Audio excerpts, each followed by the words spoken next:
So in this video, we're going to be talking about geometric sequences. What are geometric sequences versus arithmetic sequences that we've talked about in the past, I should say. So a geometric sequence, what it is, it's a pattern in which you multiply or divide by a constant amount, known as the common ratio, excuse me. So arithmetic, if you remember back when I was talking to you guys about arithmetic sequences, that was adding or subtracting. Geometric sequences is multiplying or dividing the same thing over and over and over again by the same amount. So let's do some examples real quick. Let's jump right into it, and then you guys tell me if this is geometric or not. So is this geometric, yes or no? Let's try to see example A. So am I multiplying by the same thing or dividing by the same thing to get from one number to the next? Let's see. So -3 times what will give you 6?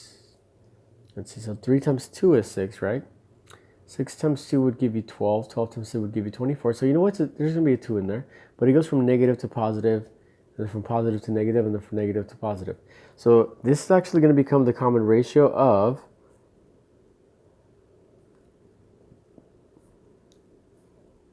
-2. We're multiplying by -2, right? That's why it turns to a positive into a negative and negative to a positive. So -3 times -2 would give you positive 6, right? Negative times negative is positive. And then 6 times -2 would give you -12. And 12 times -2 would give you 24. So that's why it goes flip-flops, negative, positive, negative, positive. So in this case, a common ratio, we also say that it's equal to the term r is equal to -2. Okay, example B. So same idea here. Would this be would this be geometric? Yes or no?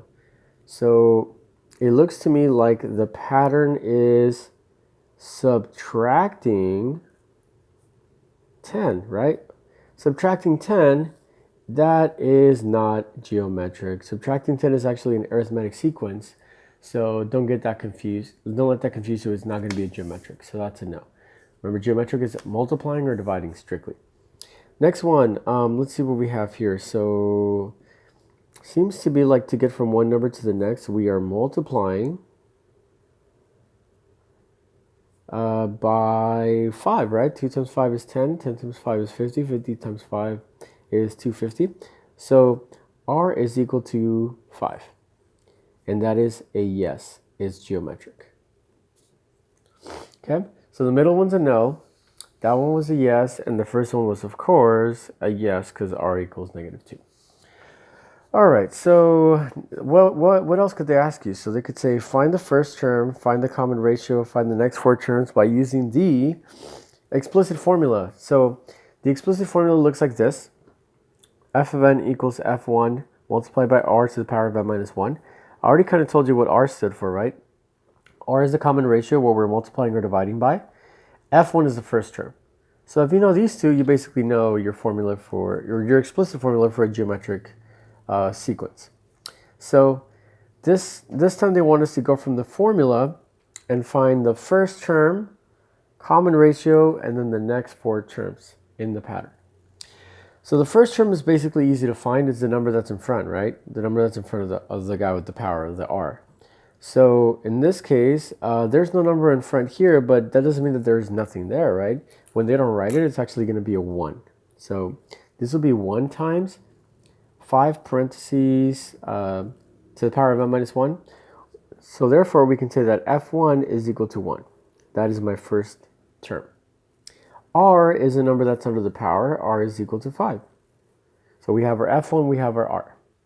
I'm going to go ahead and do the same thing for all the examples, and then at the end we'll figure out what the evaluations are. For letter B, or example B again for this part, f1 is the first term, which is 8, and then the r would be 1 over 2. For the last one, f1 seems to be like the number in the front, which is -2. And then the r, the common ratio, is equal to positive 5. Okay. Now, when you have a whole number, kind of like exponentials, it's going to get bigger and bigger and bigger. When you have a fraction, it's going to be division, so it's going to get smaller and smaller and smaller. But it's basically just a sequence of numbers or a pattern. So let's find the first number. Well, we got the first one. Hey, we want to find the next 4 now. So what are the next 4 numbers? Well, the first number is 1.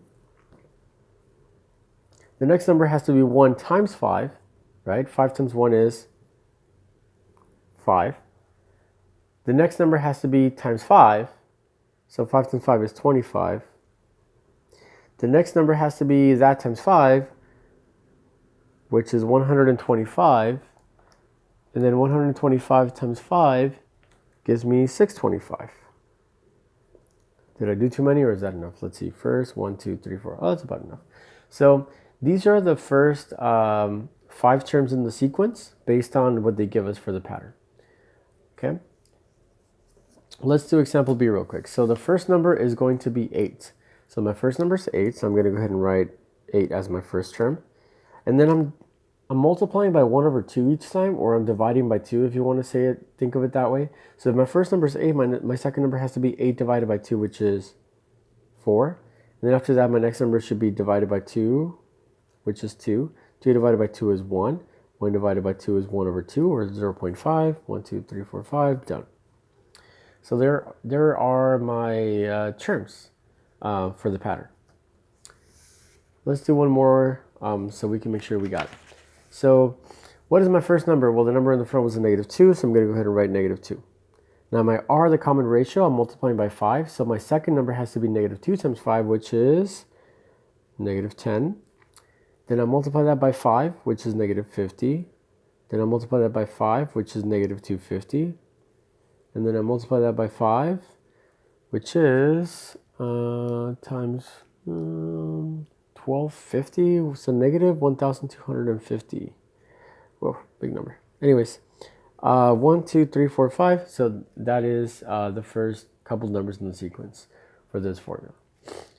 Okay, so hopefully that was helpful.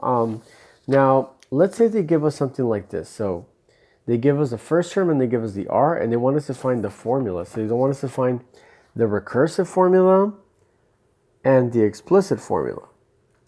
So the explicit formula we kind of already did. So I'm going to go ahead and start with the explicit formula. The explicit formula looks like this. Fn equals f1 times r to the power of n minus 1. They give us both of these guys, so just plug it in. We're just looking for a formula. So don't overthink it. So the explicit formula will be this one. So explicit is f of n equals f1, which is -2, parentheses r, which is 3, to the power of n minus 1. Boom, there's your first formula. Okay, and I got this from this guy. So f1, plug it in there. R, plug it in there. Done. There's my formula that describes the pattern. I'm going to do all the explicit ones. So I'm going to do another explicit, and then we'll come back and do the recursive ones real quick. So explicit is going to be f of n is going to be f1, which is 4, multiplied by r, which is again 4, to the power of n minus 1. Don't forget the power of n minus 1 because it's a formula. You want it in terms of n. All right, so that is the explicit formula. The recursive formula, which I have not yet talked about in this video, is basically another formula that says the current term, so f of n is equal to r, which is a common ratio, multiplied by the previous term. So the current term is equal to r multiplied by the previous term, which again, if you guys look at all the other examples, it makes sense, right? Like, think about it. Like the current term, so 125, is equal to r, which is 5, multiplied by the previous term, which is 25. So basically this guy equals that one times 5. Yeah, that makes sense. This guy equals that one times 5. Yeah, that makes sense. This guy equals this one times 5. Yeah, that makes sense. This guy equals this one times 5. Yeah, that makes sense. It doesn't matter where you look. That's basically the idea. The current number is equal to the previous number multiplied by 5.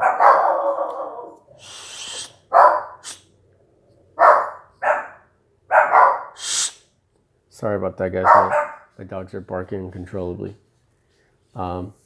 Sorry, they don't understand the whole concept of instructional videos or YouTube, and they're creating a havoc right now. Anyways, so the recursive formula basically is just that. It says that the current number is equal to r multiplied by the previous number or previous term. So we basically just need to plug in r and we're done. There's nothing else that we really need to plug in besides r. They give us r, so let's just write it down. So the current term is equal to 3 multiplied by f and minus 1. Boom, there's your recursive formula. Done, nothing else that we need to do.